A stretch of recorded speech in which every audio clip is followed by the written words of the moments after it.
Horror कहानियां थी। रहस्यमयी गर्भ। 60 वर्ष की उर्मिला शहर के बाहरी हिस्से में अपने छोटे से घर में अकेली रहा करती थी। एक रात शहर में बहुत जोर का तूफान आया। जोर जोर से हवाएं और आंधी तूफान के साथ तेज बारिश होने लगी। उन आवाजों को सुनकर कोई भी घबरा जाता, लेकिन उर्मिला घर के सारे खिड़की दरवाजे बंद कर गहरी नींद में सो रही थी। रात के लगभग 12 बजे होंगे कि किसी ने उर्मिला के घर का दरवाजा खटखटाया। दरवाजे के खटखटाने की आवाज सुनकर उर्मिला की नींद खुलती है। आखिर इतनी रात को कौन आया होगा? उर्मिला जाकर दरवाजा खोलती है तो सामने लगभग 26 साल की बेहद सुंदर लड़की को खड़ा देख हैरान रह जाती है। कौन हो बेटा, और इतनी रात को इतने भयंकर तूफान में कहाँ भटक रही हो? चाची, आपने मुझे पहचाना नहीं? मैं आपकी दूर की रिश्तेदार शालिनी। अरे हाँ, बचपन में तुझे देखा था। इतनी जवान हो गई है, कैसे पहचान में आती? लेकिन तू यहाँ क्या कर रही है, और वो भी ऐसी अंधेरी तूफान भरी रात में? उर्मिला की बात सुनते ही शालिनी की आंखों से आंसू बहने लगे। वो फूट फूट कर रोने लगी। ये देखकर उर्मिला को कुछ समझ में नहीं आया और उसने शालिनी का हाथ पकड़कर घर के अंदर आने के लिए कहा। जैसे ही शालिनी घर के अंदर रोशनी में आई, उर्मिला की नजर उसके पेट की तरफ गई, जिसे देखकर ये साफ पता चल रहा था कि वो प्रेग्नेंट है। अरे, तू तो पेट से है। ऐसी हालत में इतने भयंकर तूफान में आधी रात को बाहर भटक रही है। आखिर बात क्या है बेटा, मुझे सब कुछ साफ साफ बता। क्या बताऊं चाची, ये सब जिसकी वजह से हुआ है उसके बारे में बताने में भी मुझे शर्म आती है। मैंने घर वालों की मर्जी के खिलाफ जाकर एक लड़के से शादी कर ली थी, पर वो शादी के 1 महीने बाद ही मुझे छोड़कर चला गया। छोड़कर चला गया का क्या मतलब? क्या उसके साथ कोई हादसा हो गया? नहीं, उसे कोई दूसरी लड़की पसंद आ गई और मेरी प्रेगनेंसी की खबर सुनते ही उसने मुझे बेसहारा छोड़ दिया। उसके बाद मैं अपने घर गई, लेकिन माँ पापा ने मुझे घर में कदम तक नहीं रखने दिया। तभी मुझे आपकी याद आई। कोई बात नहीं, कोई बात नहीं, तुमने यहाँ आकर अच्छा ही किया। एक काम करो, तुम आराम करो। वैसे भी ऐसी हालत में इतना घूमना फिरना और इस तरह आधी रात को बाहर भटकना ठीक नहीं होता। प्रेग्नेंट औरत को आधी रात को घर से बाहर नहीं निकलना चाहिए। बुरी आत्माएं उस पर अपना असर दिखा सकती है। और इतना कहकर उर्मिला ने शालिनी को एक दूसरे कमरे में जाकर आराम करने के लिए कहा। लेकिन जैसे ही शालिनी अपने कमरे में जाने लगी, अचानक से उर्मिला ने उसे रोक लिया।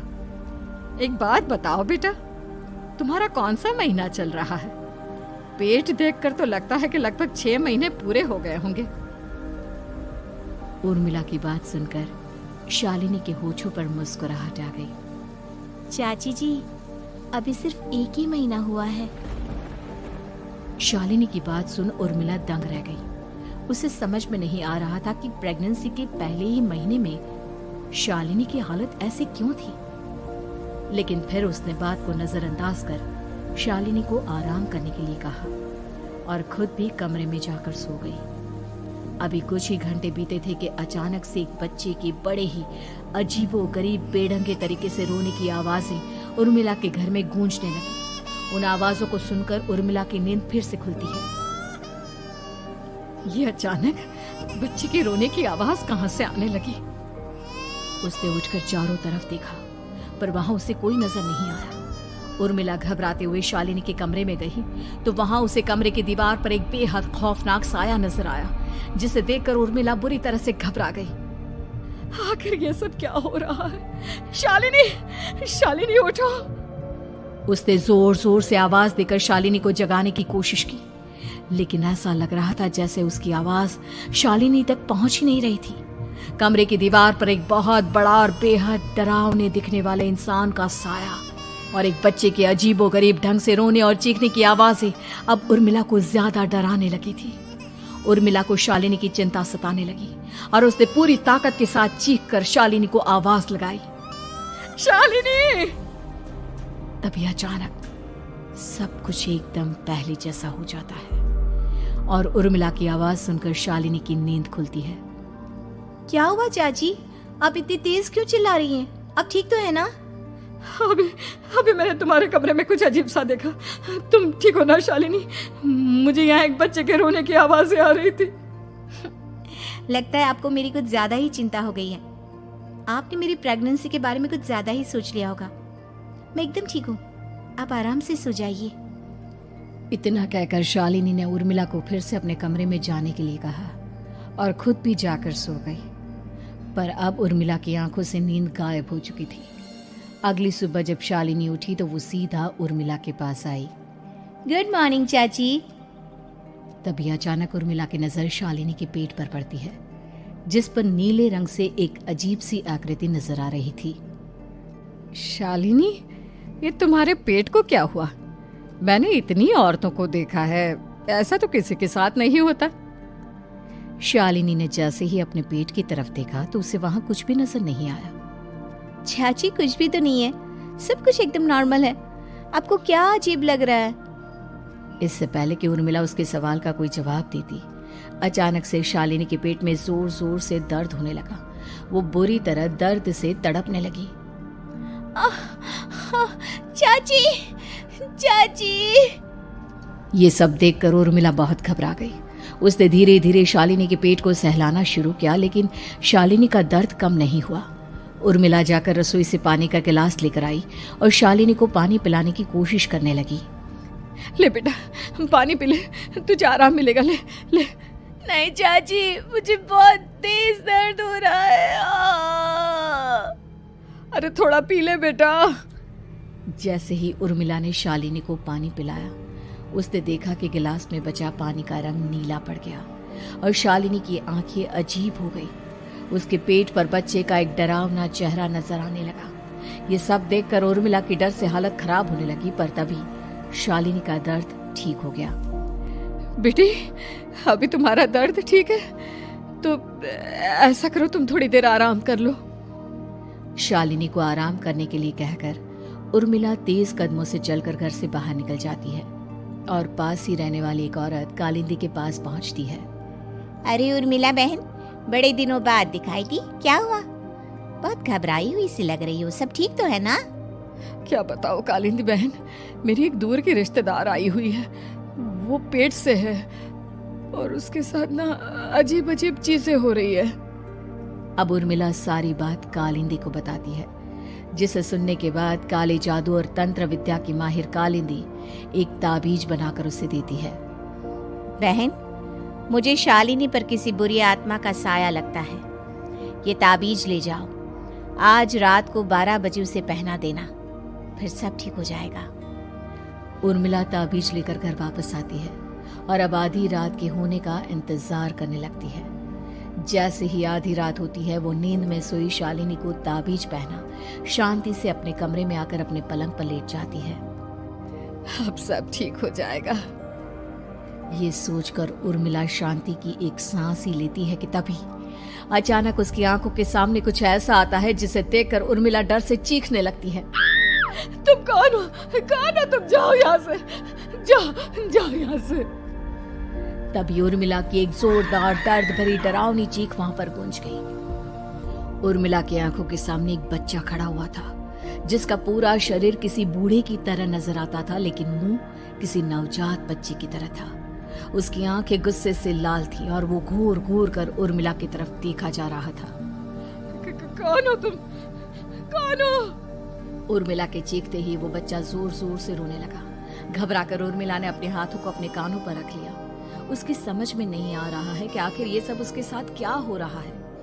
कौन हो तुम? कौन हो? क्या चाहते हो मुझसे? जाओ जाओ यहाँ से, आखिर तुम हो कौन? तभी अचानक से उर्मिला के पूरे घर में लाल रंग की रोशनी फैल गई। वो बच्चा धीरे धीरे कदमों से चलता हुआ उर्मिला की तरफ बढ़ने लगा। किसी नवजात पैदा हुए बच्चे के जैसे उसके रोने की आवाज अब उर्मिला के कानों में गूंज रही थी। लेकिन कुछ ही सेकंड में वो चुप हो गया और उसने बेहद खतरनाक आवाज में उर्मिला के सवाल का जवाब दिया। मैं वो हूँ जो अब तक पैदा नहीं हुआ, लेकिन जब मैं पैदा हो जाऊंगा तो वो होगा जो अब तक कभी नहीं हुआ। क्या कहना चाहते हो तुम? ऐसा क्या हुआ जो अब तक नहीं हुआ? तबाही होगी, तबाही। सब कुछ खत्म हो जाएगा और ये जो लड़की मुझे जन्म देने वाली है, मैं उसका खून पी जाऊंगा, सारा खून। उस बच्चे की बात सुनते ही उर्मिला बुरी तरह घबरा गई। उसका एक बुजुर्ग आदमी जैसा शरीर, एक नवजात बच्चे जैसा चेहरा, ये दोनों ही बातें उर्मिला की समझ से बाहर थी। तभी वो बच्चा अचानक गायब हो गया। घर का माहौल फिर से पहले जैसा हो गया। लाल रंग की रोशनी भी अब गायब हो चुकी थी। उर्मिला दौड़कर शालिनी के कमरे में पहुंची, जहां वो गहरी नींद में सोई हुई थी, पर उसके गले का ताबीज गायब हो चुका था। उठो, उठो शालिनी, उठो बेटा, मुझे तुमसे जरूरी बात करनी है। अरे चाची क्या हुआ? इतनी रात को आप परेशान क्यों कर रही हैं? सब ठीक है ना? अभी जब तुम सो रही थी ना, तो मैंने तुम्हारे गले में एक ताबीज पहनाया था। कहाँ गया बेटा, बताओ मुझे। शालिनी ने चारों तरफ अपनी नजरें घुमाकर देखा, लेकिन वहां पर कोई ताबीज नहीं था। वह हैरानी से उर्मिला के चेहरे की तरफ देखने लगी। उसे समझ में नहीं आ रहा था कि आखिर उर्मिला किस ताबीज के बारे में बात कर रही थी। नहीं चाची, यहाँ कोई ताबीज नहीं है। लगता है आपने कोई बुरा सपना देखा है। मैंने कोई बुरा सपना नहीं देखा। खैर छोड़ो, तुम अब सो जाओ, कल सुबह बात करते हैं। डर और घबराहट की वजह से उर्मिला की आंखों से नींद तो जैसे बिल्कुल गायब हो गई थी। अगली सुबह उर्मिला बिना कोई देर किए गांव के बाहर एक छोटी सी झोपड़ी में रहने वाले बूढ़े पंडित के पास पहुंची। पंडित जी, मेरी मदद कीजिए। अरे आओ आओ उर्मिला, क्या हुआ? सब ठीक तो है ना? क्या बताओ पंडित जी, बहुत बड़ी मुसीबत है। मेरी दूर की एक रिश्तेदार लड़की पेट से है और उसके साथ बहुत डरावनी चीजें हो रही है। कल रात को तो एक अजीब सा दिखने वाला बच्चा मेरी आंखों के सामने आकर खड़ा हो गया था। ये तुम क्या कह रही हो? मुझे साफ साफ बताओ कि आखिर तुमने क्या देखा? उर्मिला ने अपने साथ हुई बीती रात की पूरी घटना पंडित जी को बताई, जिसे सुन पंडित जी के माथे पर चिंता की लकीरें उभर आई। अनर्थ होने वाला है, अनर्थ। बरसों पहले भी उस हैवान ने एक लड़की के पेट से जन्म लिया था और उसके बाद उस शहर को पूरी तरह से तबाह कर दिया। कैसी विपदा पंडित जी, कैसे बात कर रहे हैं आप? बताइए मुझे, और इसका उपाय क्या है? इसका उपाय तो है, लेकिन बहुत कठिन है। हो सकता है कि उस उपाय को करने के दौरान तुम्हारी जान भी चली जाए। मुझे मेरी जान की कोई परवाह नहीं, पर आप जिस तबाही के बारे में बात कर रहे हैं, बस वो नहीं होनी चाहिए। लाखों लोगों की जान बचाने के लिए मैं कुछ भी करूंगी। तो ठीक है, मेरी बात ध्यान से सुनो। बरसों पहले एक भयानक तांत्रिक ने अपनी तंत्र क्रिया के जरिए एक मासूम लड़की के साथ रिश्ता बनाकर उसके पेट से जन्म लिया था। इस तरह से वो अपने जैसे लोगों की संख्या इस दुनिया में बढ़ाना चाहता था। आपके कहने का मतलब है कि शालिनी के पेट से भी उस शैतान को जन्म लेना है, इसलिए उसने उसके साथ ये सब किया है। ठीक पहचाना तुमने। अब मैं तुम्हें एक ऐसा सिंदूर दूंगा जिसे तुम्हें ले जाकर उस लड़की के पेट पर लगाना होगा। क्या ऐसा करने से सब कुछ ठीक हो जाएगा? नहीं उर्मिला, ये सब इतना आसान नहीं। उस लड़की के पेट पर सिंदूर लगाने के बाद तुम्हें उसका पेट काटकर उस हैवान को बाहर निकालना होगा। नहीं पंडित जी, मैं ये सब नहीं कर सकती। मैं भला एक जिंदा लड़की के पेट को अपने हाथों से कैसे काट सकती हूँ? अगर तुमने ऐसा नहीं किया तो कुछ ही दिनों में वो हैवान उस लड़की के शरीर से जन्म लेगा और उसके शरीर के सारे खून को पीकर अपनी ताकत को बढ़ाएगा। उसके बाद वो धीरे धीरे इस पूरे शहर को तबाह कर देगा। यहाँ पर कोई जिंदा नहीं बचेगा। लेकिन अगर मैं उसके पेट को काट दूंगी तो क्या वो जिंदा बच पाएगी? अगर शालिनी को कुछ हो गया तो, अगर उसकी मृत्यु हो गई तो? ऐसा कुछ नहीं होगा उर्मिला, तुम्हें अपने मन को पक्का करके ये काम करना ही होगा। सिंदूर लेने के बाद उर्मिला झोपड़ी से बाहर निकलने ही वाली थी कि तभी पंडित जी ने उसे पीछे से आवाज देकर रोका। उर्मिला, उस लड़की का पेट काट कर हैवान को बाहर निकालना ही काफी नहीं होगा। तुम्हें ध्यान रखना होगा कि ये सब करते हुए उस बच्चे का जो आधा बूढ़े का शरीर है उस पर सिंदूर की एक बूंद भी ना लगने पाए, क्योंकि अगर ऐसा हुआ तो वो तुम्हें और बाकी सबको कच्चा खा जाएगा। पंडित जी की बात सुन उर्मिला की आंखें फटी रह गई और उसके शरीर में डर की लहर दौड़ गई। फिर भी उसने हिम्मत की। ठीक है पंडित जी, मैं पूरी कोशिश करूंगी कि मैं उस हैवान को वहीं के वहीं खत्म कर पाऊं। इसके बाद उर्मिला तेज कदमों के साथ घर वापस आती है। दिन बीतता है, रात का अंधेरा छाने लगता है। शालिनी खाना खाकर सोने चली जाती है और उर्मिला लगातार उसके गहरी नींद में सो जाने का इंतजार करने लगती है, जिसके बाद उर्मिला दबे कदमों से शालिनी के कमरे में पहुंच गई। मुझे ये करना ही होगा। अब उर्मिला ने धीरे धीरे शालिनी के पेट पर पंडित जी का दिया सिंदूर लगाना शुरू किया। उर्मिला के हाथ बुरी तरह से कांप रहे थे। उसके एक हाथ में चाकू था जिससे वो पेट काटने वाली थी। उर्मिला ने एक नजर शालिनी के चेहरे की तरफ देखा और फिर डरते हुए उसके पेट पर चाकू चलाना शुरू किया। कमाल है, मैं इसका पेट काट रही हूँ और ये आराम से सो रही है। इसे दर्द नहीं हो रहा क्या? तभी अचानक उर्मिला के कानों में बच्चे की रोने की आवाज सुनाई देने लगी। उसने घबराकर चारों तरफ देखा पर वहां पर कोई नहीं था, बस रोने की आवाज लगातार आ रही थी। उर्मिला बिना रुके लगातार शालिनी के पेट को काटती रही। उसे इस बात का भी ध्यान रखना था कि सिंदूर बच्चे के बूढ़े आदमी वाली शरीर के हिस्से पर ना लगे। कुछ ही देर में वो हैवानी बच्चा उर्मिला के हाथों में था। उसने बड़ी ही सावधानी से उस बच्चे को बाहर निकाला और पंडित जी के कहे अनुसार उसे घर से दूर जलाने के लिए ले गई। पर तभी उसके सामने वही बूढ़े शरीर और बच्चे के चेहरे वाला बच्चा आ गया। अपनी गोद में और सामने भी बच्चे को देखकर उर्मिला हैरान रह गई। मुझे मारोगी? मुझे इतनी हिम्मत कैसे आ गई तुम्हारी? तुम पैदा नहीं हुए हो और मुझे पता है जब तक तुम्हारा जन्म नहीं हो जाता तो मुझे कुछ नहीं कर सकते। इतना बोलते ही उर्मिला तुरंत उस बच्चे को घास के ढेर पर फेंक कर उसमें आग लगा देती है, जिसके तुरंत बाद वो बूढ़े आदमी के शरीर और बच्चे के चेहरे वाला अजीब तांत्रिक का भूत भी वहां से गायब हो जाता है। कुछ देर बाद उर्मिला घर पहुंचती है तो वो ये देखकर हैरान रह जाती है कि शालिनी का पेट अपने आप जुड़ चुका था।